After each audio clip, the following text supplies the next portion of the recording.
Well, good morning. Here it is. It's Wednesday.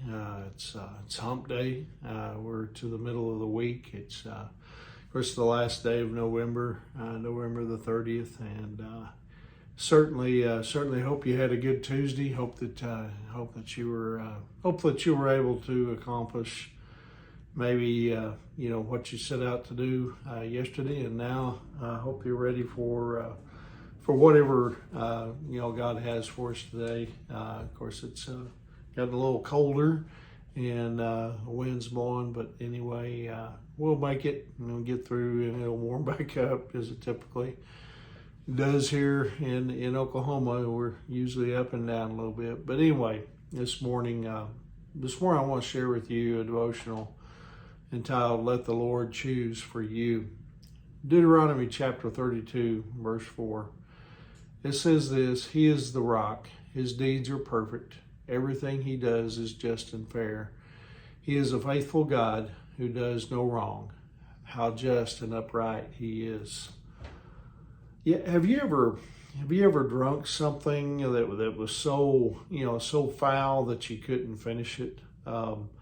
It's like milk, that you don't realize was already spoiled. That's pretty nasty. I mean, I've had that happen. Not very often, but anyway, it's not very pleasant. In the Garden of Gethsemane, Jesus he bowed down and he prayed the following in Matthew 26:39. "Oh my Father, if it is possible, let this cup pass from me. Nevertheless, not as I will, but as you will." The cup that Jesus gazed into was something that literally turned his stomach. But it wasn't a literal cup. It was a cup of suffering.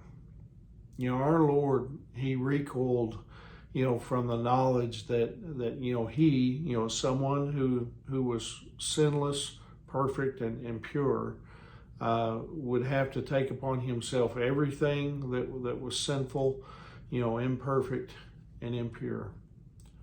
You see, Jesus, he never spent a moment out of fellowship with the Father, but soon, he was going to have to bear, all the sins of the world. And Jesus knew, what was about to happen to him. He knew that Judas, was going to betray him. He knew that his disciples, they would abandon him, and he knew that Peter, would deny him. And he knew about the whipping. He knew about the crucifixion. I mean, he knew about all the suffering he was about to undertake, and it was fixing to happen.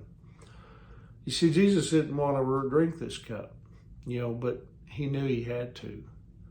There was no question that it was going to be very, extremely difficult for him, to say the least. He was going to face, the full wrath of God against all sin. But look at what it all accomplished. You see, it brought about our salvation. Because of what Jesus did, because, He drank that cup, willingly, we can call upon His name. And although it was difficult, it was necessary for the attainment of the ultimate goal. That was to make a way for us to be able to have a relationship with God. You see, Jesus gave us a model of what to do in times of uncertainty. You see, He prayed. And He prayed, not as I will, but as you will, to the Father. You see, we're not, we are not going to know the will of God in every situation. In those times, you see, we don't know the will of God. The question is, will we let Him choose for us? Will we ultimately say, God, not my will, but yours. Lord, you take care of it. You see, we must never be afraid to place an unknown future into the hands of a known God. And, we face an unknown future, practically every day. Well, we do every day. We don't know what's going to happen tomorrow. We don't know what's going to happen in, 3 or 4 hours necessarily. But God knows. And God's will is the perfect place to be.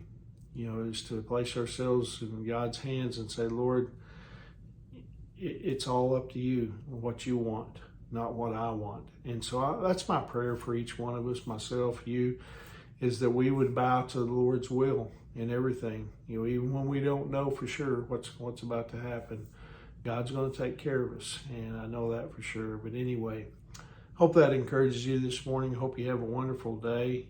Remember, Angie and I, we love you guys, and Lord willing, I'll see you tomorrow morning. God bless you.